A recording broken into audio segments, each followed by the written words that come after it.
Thanks, Susie. Hi. So I'm just going to do a quick show of hands before I start my story. How many of you would say you were confident that you knew what nanotechnology was? Okay. 40% of the room. How many of you would be confident that you could define it? 5.5% of the room. So I'd like to start today with a little story based on the fact that you know very little about nanotech, and we can go into as much detail as you like, about how nanotechnology is killing the whales and other fictional stories. So it all starts in the beginning. Once upon a time, in the 16th century, medieval artisans discovered that adding gold chloride to glass produced the color red.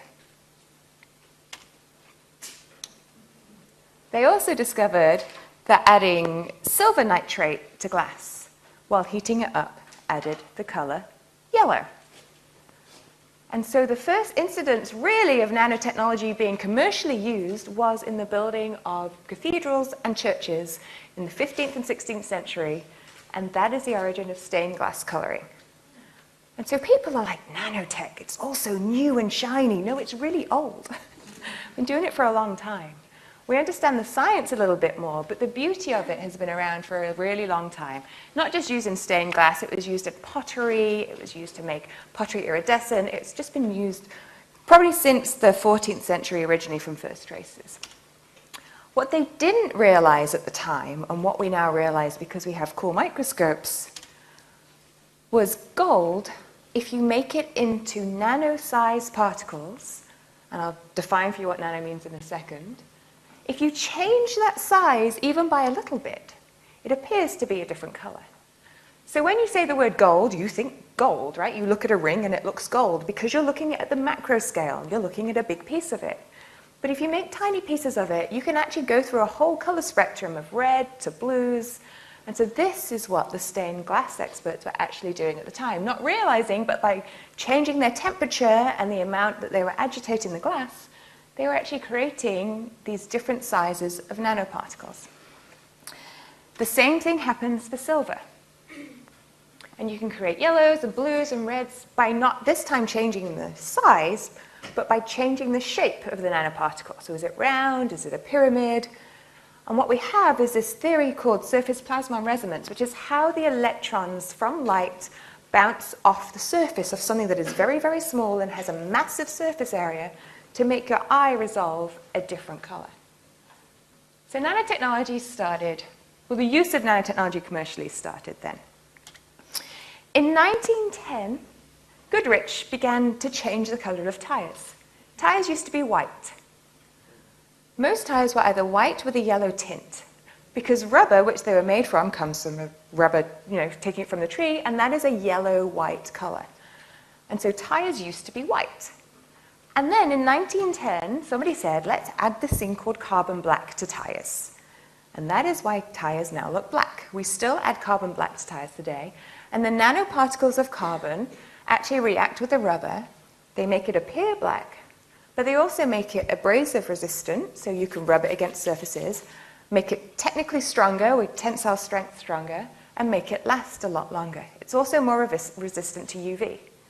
So before 1910, tires were white. And now they're black because of nanoparticles called nanoblack. Again, they didn't realize this is what was happening. They were just like, hey, if you add a bit of this into a bit of that, things last longer. 1959, a famous physicist called Richard Feynman gave a talk called There's Plenty of Room at the Bottom.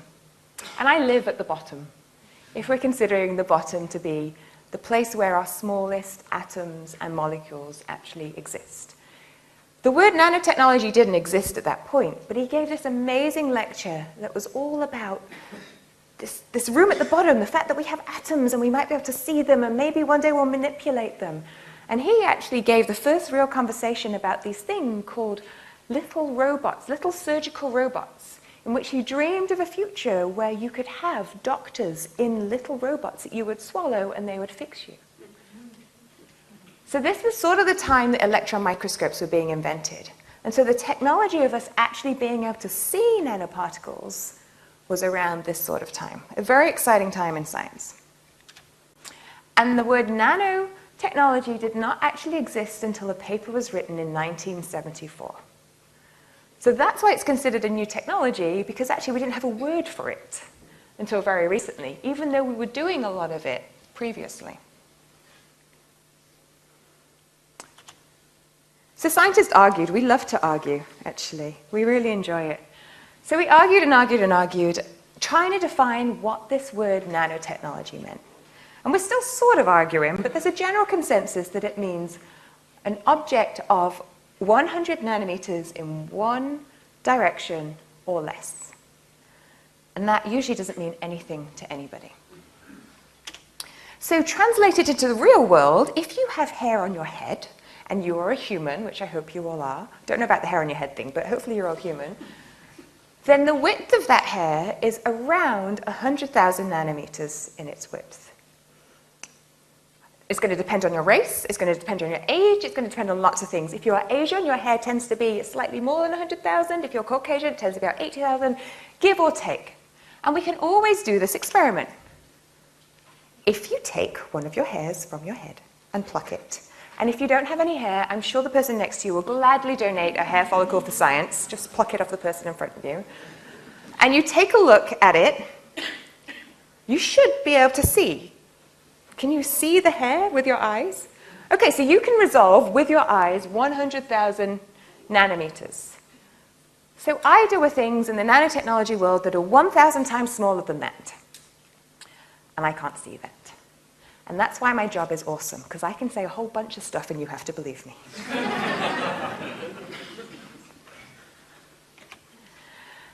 My biggest gripe about the word nano is, please only use it in its defined form. You now know that it's 1,000 times smaller than the width of your hair. Your iPod Nano is not. Ever. No compromises. That's all I have to say. And those of you who tell me, just wait a nanosecond again. I don't compromise on certain scientific things. That is one of them. So this increased surface area of making things really, really, really tiny makes things behave differently. So you know that gold is different. Gold is a different color when you make it smaller. Things can be more reactive when you make them smaller. Now this can have a whole bunch of surface area and very little volume. What's cool, and what I didn't understand, and I thought I was doing things wrong for a long time, is I was making little balls of nano glass. And so I know, living in the human world where I pick up glass and I shatter it by throwing things, it breaks, right? You know that when you drop a piece of glass, it will shatter. I was just dropping these little nano balls of glass, and I was waiting for this massive shatter, and I had this, SEM, scanning electron microscope, and I was going to video this, and I dropped it, and it bounced like a bouncy ball. I was like, darn it, I need to drop it harder. Drop it harder, bounced. I'm like, I assumed I was doing something wrong. I was like, well, maybe I can drop it from a different angle. Bounce. Maybe I'll make it smaller. Bounced more. I'm like, this is glass, it's supposed to shatter. We know this because in our big world, you drop glass and it shatters. Nanoglass actually bounces like a bouncy ball, and I did this experiment for about a year before I realized I was actually right. So I never believe myself. When things don't go the way I think, I always assume that I'm doing the experiment wrong. And the reason for that is things break because of defects. If anybody's tiled their bathroom, I have recently, you know that if you want to cut your tile, you don't just saw it, you score it. And you score it with a diamond scribe or a tile cutter. And the reason why you do that is because you want to put defects in the atoms. You want to remove some of those atoms, you want to make a defect, and then you just click, and it breaks. Because things break, the idea of fracture mechanics, I'm a fracture mechanics engineer, things break because they have defects in them. So when you want to break a tile, you score it to put defects in, and then it breaks. Glass, inherently, at the big scale, has defects in it, and so it shatters. Nanoglass is so small and so perfect, there are no defects. So if you don't have any defects, then where is it going to break from? Well, it doesn't, so it bounces. And that is why the nanoscale is fascinating, because I live in this world where I can't predict the future. And actually, everything I think is happening is totally different. Things are conductive, things are different colors, things bounce, things break, it's like a magical wonderland world. And it all happens because of this massive surface area to volume. Chapter 2. For those of you who don't know, my name is Nano Girl. I don't think anybody even knows my real name anymore, so we'll just go with that. So Nano Girl was a young girl obsessed with gaining superpowers. She still is. And she spent her childhood trying to fly and read minds, continually jumping off things and doing this with it. Why does this work, right? When you put your fingers on your temples, it's like the mind-reading sign. As she grew older, she became obsessed with science fiction. You've seen that I've named my dog after a Star Trek. And I read this book that changed my life. Has anybody read this book called Prey? Okay, yes. Right? You know it's all about nanobots taking over people's brains and then taking over the world. I love this book. And I wanted to make this real. The idea of nanobots taking over the world was a big thing, and so I decided to Netscape, this is how long ago it was, before the era of Google. This is Professor Adrian Mann, who's one of the few people in the world who happened to be living in America where I wasn't, who decided to move to Rutgers, New Jersey, and set up this nano lab. And so I called him up, and I was living in England, and he was in America, and it was one of those old rotary dials, right? So even the process of ringing him took 5 minutes. And I just finished reading Prey, and he picked up the phone and was like, "Oh, hello, are you the man who takes over people's brains with nanobots? I'd really like to join your team." Click. Need a new plan. Waited 2 weeks. Dialed the number again. Put on a funny accent, pretending it wasn't me that called 2 weeks ago. Hello, I am very interested in nanotechnology and believe you're the best person in the world. I was wondering if you had a PhD that I could come and sit in with. Oh, yes. Blah, blah, blah. And the story is I moved to America and do a PhD under my PhD advisor, Adrian Mann. Did all that, eventually decided to come to New Zealand and set up my own little nano lab, which is actually in this building. Underneath you right now in the basement is my nano lab. And I decided, so don't jump too much because the equipment's very, very sensitive to vibration. I decided to become a nanoscientist to use nanotech for good, not evil. And my goal was still to secretly seek out superpower nanotechnology research, and most of what I do is break stuff. I also wanted to protect the world from nano-nonsense, and there's lots of that out there. And so Nano Girl actually strives to protect the world from nano-nonsense, because you'll read all sorts of stuff about how nanotechnology is going to save us or eat us or control us. And actually, how do you know what is true? Chapter 3, Brain-Controlling Nanobots. I was really surprised how often I'm asked, are nanobots going to eat my brain? Are nanobots going to take over my brain? Are there nanobots in my brain right now? Like, I get weekly emails continually asking me the same question. I'm like, where on earth would where are people getting this from? And then I Googled. Don't Google. It's like, don't read the comments, right? Don't Google stuff. There are a whole bunch of websites out there. This is one of my favorites. This is a website that specializes, it's called datasylum.com. And it explains how chemtrails contain nanobots that will take over your mind. And it comes with a video. Because people who don't understand nanotech are petrified by things that involve videos, right? Because then it's real. So it comes with this.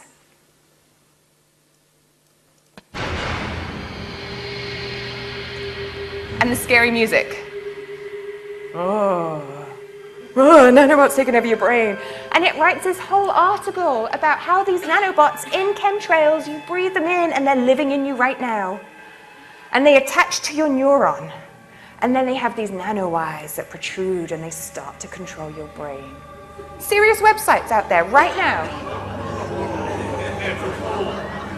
The video says news. You believe it, right? People ask me all the time if there are nanobots in their brain because they see this. That's true. Why don't I have superpowers yet?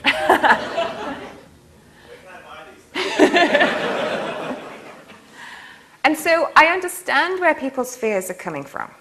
I really do, because the internet is full of things like this. And there's whole documents, and it's got links to things, and it talks about science, and you're like, oh, maybe it is. And it even gives you a way to experiment that they're in your brain. Read the site, it's great. It tells you to swirl your mouth with wine and then spit it out, and then you'll see little particles, and those are the nanobots that you're spitting out. No, seriously, it is one of the best websites I've seen. But for people who don't understand nanotech, to have a scientific-looking website that has a video, you can see why people think nanobots are in their brain. I'm going to reassure you right now, as a nanoscientist, that nanobots do not exist. I'm very sorry to break that news to you, but they don't currently exist. And this is why, because if you actually define the word nanobot, it is a hypothetical, that means they're not real, self-propelled machine that's going to cause all sorts of issues with science, that has some degree of autonomy and can reproduce. We don't make those things. It's not real yet. So to be self-propelled machine, as a nanobot has to be stated, it has to convert its energy into motion. Okay? It has to propel somehow. And the thing is, when you become very, very, very small and you go into a fluid, such as a body fluid, number one, water molecules are way bigger than you. So if you can move into them, they crash into you and destroy you. Number two, this thing called Reynolds number, which is about fluid flow, becomes very, very low, meaning that it's very difficult for you to move.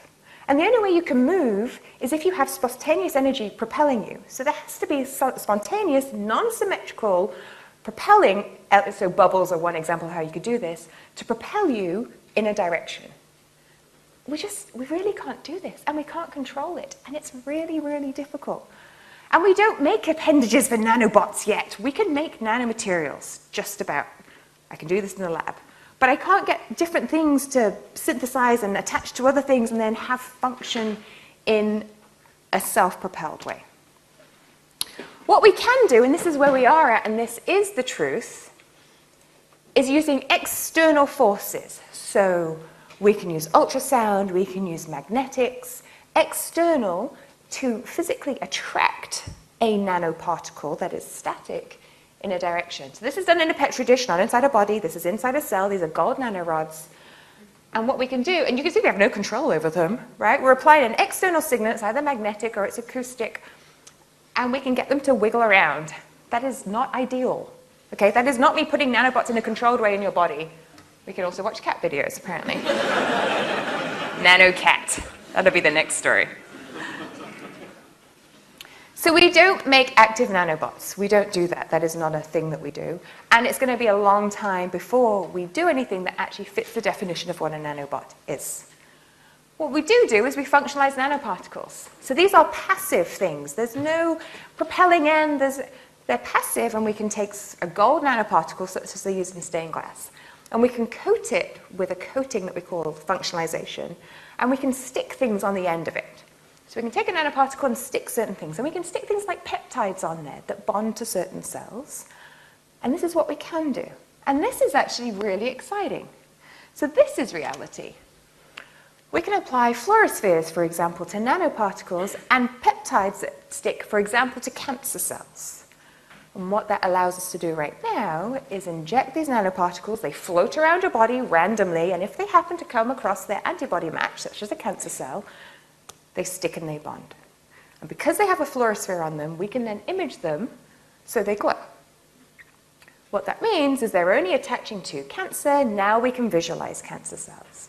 Very passive technology. We don't have any control of where these guys float around in your body, and we can visualize them. Still very basic.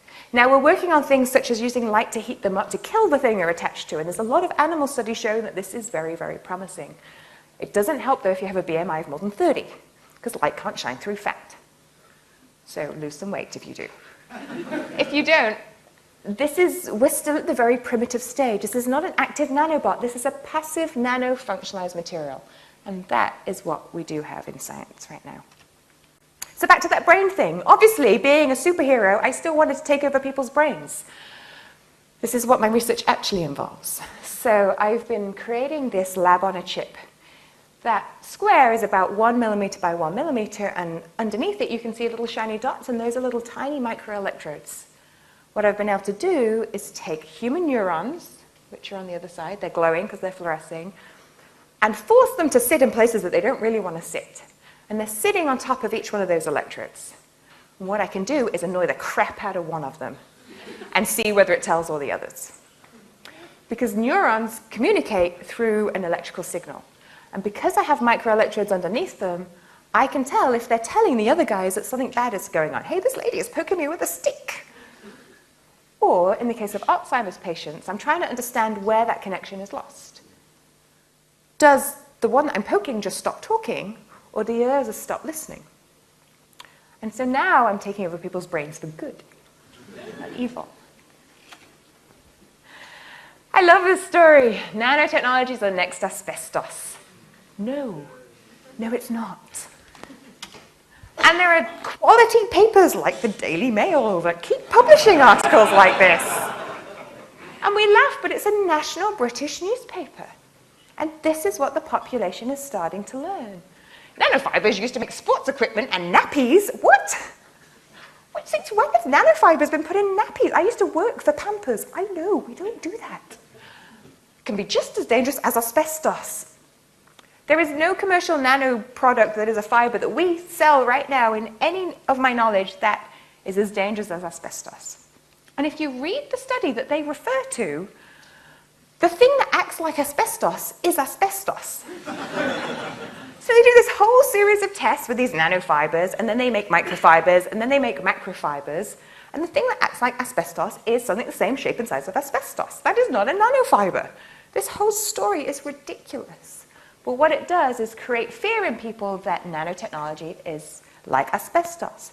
It is not like asbestos. And actually, I make nanofibers using electrospinning. We do it here in chemistry, and I have a place in Henderson where we can do it on the big scale. Big scale is in make more, not make bigger fibers.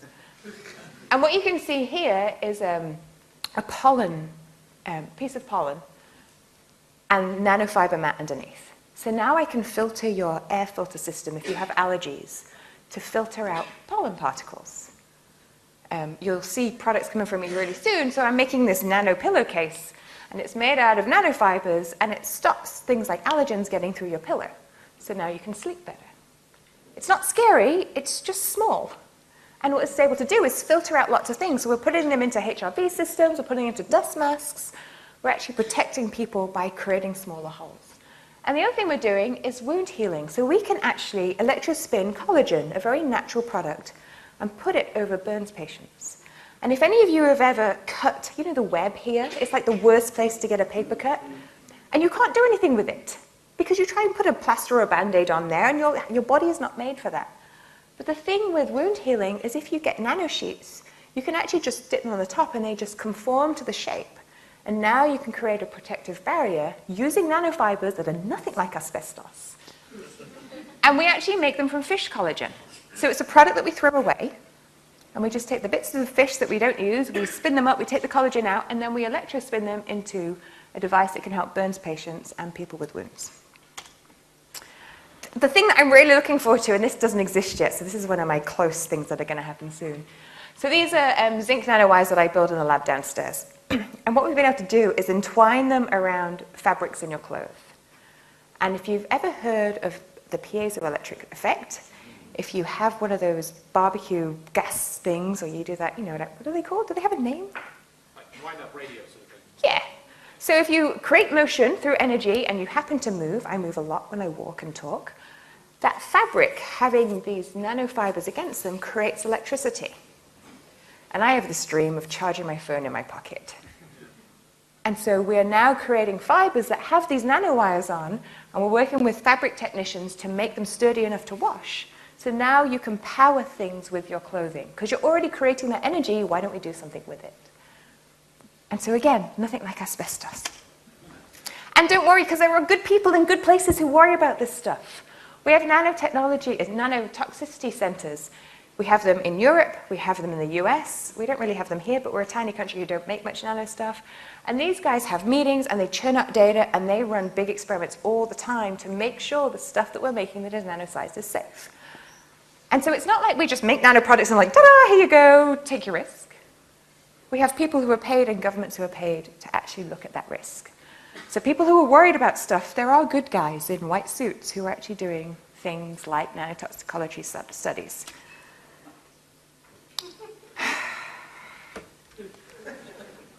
So, chapter 5.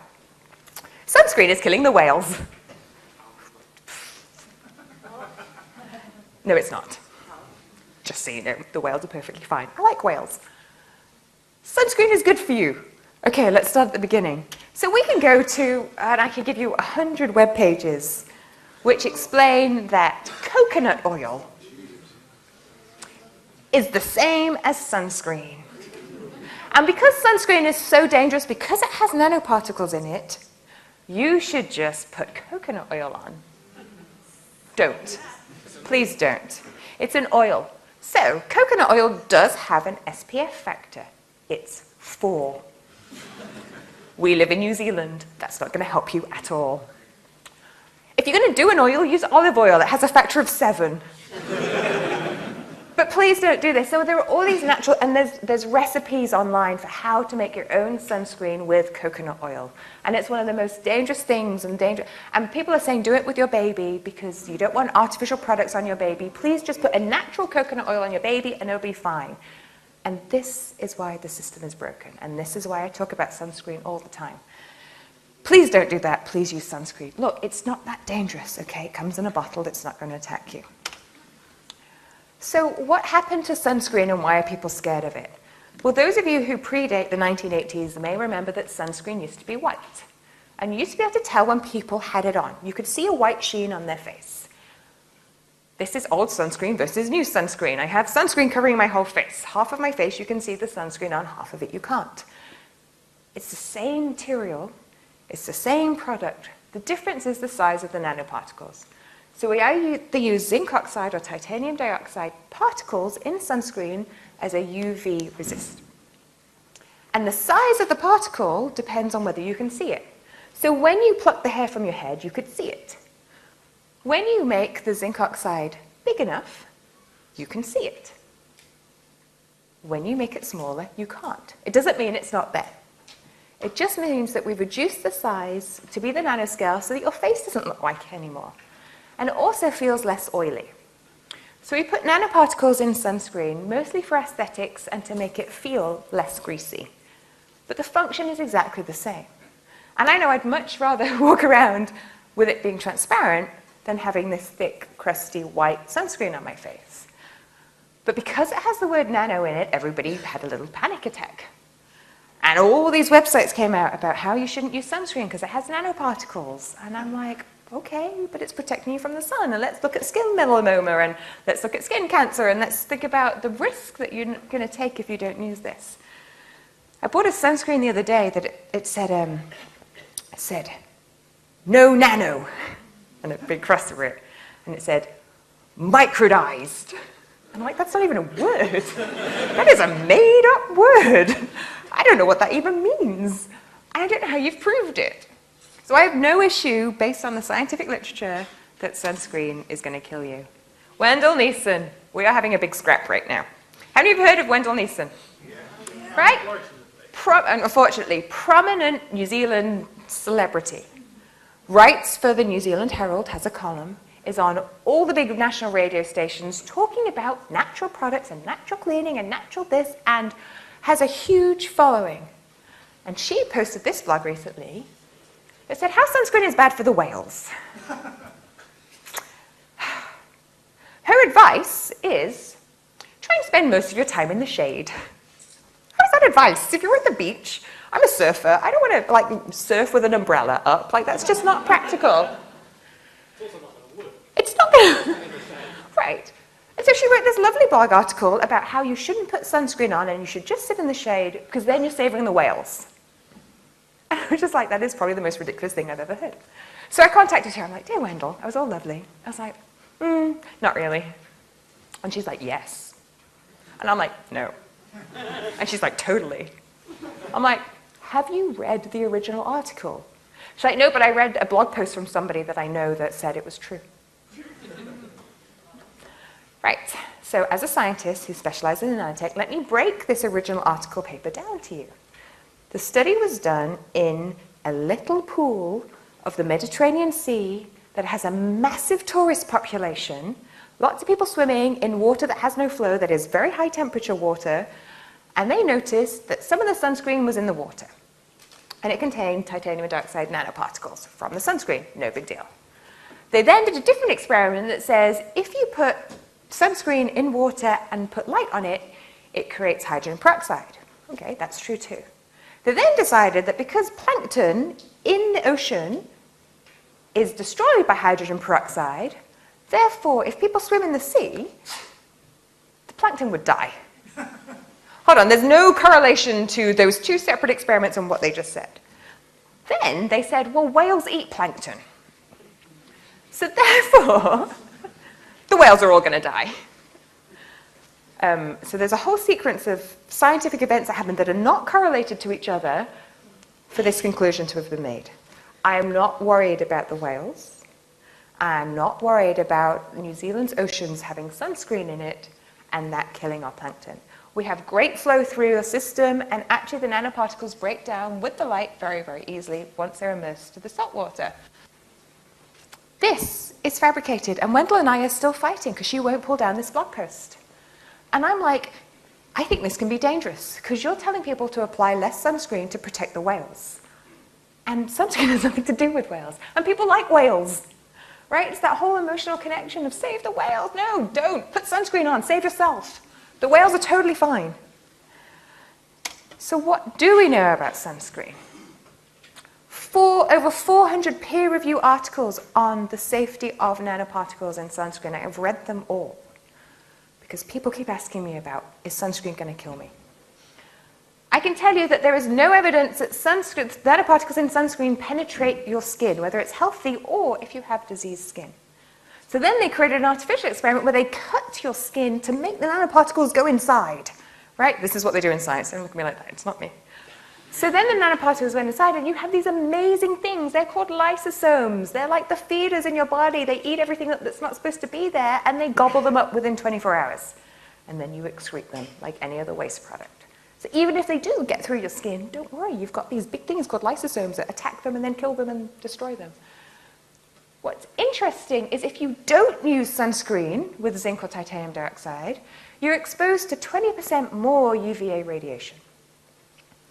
And if you use these zinc oxide, titanium dioxide nanoparticle free, your product sunscreen has actually more things that cause cancer in there than less. So they're highly hazardous ingredients that they're putting in there instead to replace these nanoparticles that are much, much more linked to birth defects and other carcinogenic materials.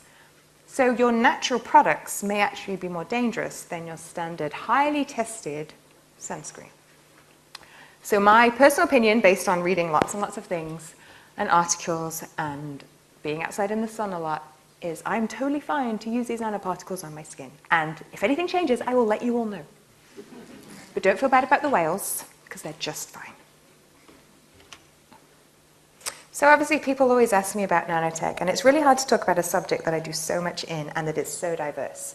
But they say, do you have any other superpowers? Of course I do. This is why I'm a nanotechnologist. So what have I done recently? Number one, I've been banned from the zoo. Because somebody said to me that geckos don't stick to Teflon.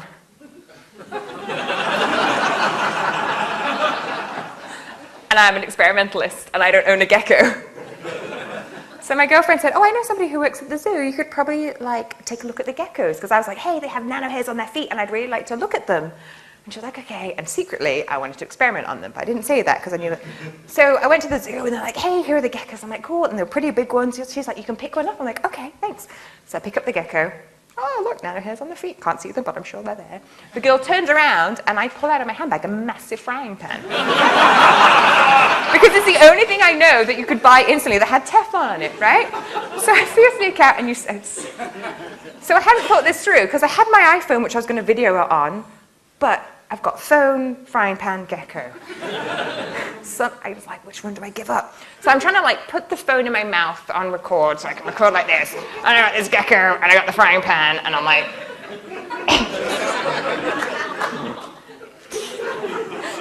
and the girl comes back in, right? And I'm holding a frying pan up to her gecko. And it looks terrible. And as much as I try to explain it was for science, it looked like I was about to bash her gecko. But anyway, geckos don't stick to Teflon. And the reason why they're really good at being heavy lizards but climbing things is because they have these nanohairs on their feet. And so I do this thing called biomimetics where I copy nature because I figured I'm not going to think of a new idea myself, so I might as well just copy something that's already been done. And so I've been using 3D printing to make nanohairs, just like gecko nanohairs, to make sticky tape that sticks forever. We call it dry adhesion. And this is a really fun project that I'm doing right now. My whole goal is obviously to have a gecko suit so I can just climb walls, but I'm telling science that there are real reasons why we should use this. And actually we're designing it for robots. So medical robots are used to help patients and they pick things up all the time. And our big problem is how do you get an artificial robot hand to pick up something gentle without crushing it? And so what we can do is we can line the hands of these robots with these hairs and they just stick and they can lift it up with much less force and put it back down. That's one of the things I'm doing. Number 2, invisibility. I'm all obsessed with invisibility. So those of you on the front row should be able to see that this is a bag of water. Yes? I confirm. You confirm? Not tequila or... Not well. It's a bit early, really. And so the thing about invisibility, it's all about changing the way that light behaves. So if I put my hand into this bag of water, you should see that actually there's a solid object inside. And what you do is you refractive index match. So what happens is at this state, so light bounces through things at different speeds. So you can see it now, you can't see it now because it's invisible. It's not really invisible. You've matched the refractive index. I will let you play with this. I'll put it in a bucket and I'll pass it around. So refractive index matching is one way. The other thing we can do is metamaterials. So metamaterials are just materials that are made that can't exist naturally, but really, really good in nanotech of forcing things to behave in a different way. And so we can force atoms into spaces that they don't normally go into. Please don't squash it until it's gone around the room because it will shatter eventually if you put enough force on it. And so making things invisible, what we can do is we can make things invisible, but only very, very small things. So metamaterials do exist. They do cloak materials. They cause light to bounce around so you can't see them, but they require a lot of power. Where we are right now is we are not able to do it on anything big or structural. We're only able to do it at a very, very small scale. So when you hear about invisibility cloaks, they don't yet exist. And this is what we will be using to do it, and we are nowhere near making it cloak big things. We can cloak like 3 atoms, and that's not very cool. And finally, superconductors. And I'm a little bit obsessed with superconductors, and I did bring a little experiment, and I'll do it at the front if you want to see it later, because the presenter camera isn't working. Superconductors are freaking amazing, and they're amazing because they don't take the energy out of electrons when they pass through. So if you're an electron, such as electricity, and you want to pass through a material, you bounce off all the atoms and you lose energy. You know this because you see birds sitting on the wires outside your house. And you're like, oh, they must be chatting. No, they're not chatting, they're warming their feet. Because it's toasty warm on an electrical wire. It's toasty warm because that electricity that is passing through is losing energy through heat, and the birds are all toasting their feet. That's not great for efficiency. So how do you get electricity from one place to another, or from one country to another, without losing that energy? I mean, the birds are going to be a bit annoyed, right? But other than that, we will actually be able to have more efficiency in our power transfer. We're doing this through superconductors. So superconductors actually allow electricity to pass through with no loss of energy. And that's awesome, apart from they can only do it at minus 110 degrees. And I don't know about you, but I like the temperature outside right now. So we are currently making high temperature superconductors, and that's the minus 110. We are nowhere near right now making them happen at room temperature. The goal, and people talk about nanotech, but like, yeah, we're going to do this. Look, I'm going to be honest with you, we're not there yet. But we're trying to understand how superconductors work so that we can maybe get there. But the reason why I love superconductors is for this, and I will do this experiment with you guys later if you want, and that's the art of levitation. And so you can see this later. If you chill it down enough, you can make magnets levitate. And that's just fun. And I'm in the process of trying to make a superconductor that's big enough. I either have to dye it a little bit more or make a bigger superconductor that will make me levitate. So that's happening for a big show that we're doing. Anyway, that's coming up in March. So that's superconductors, and that's a whole story about fictional nanotechnology with a little bit of reality. And that's what I do as Nanogirl. So thank you.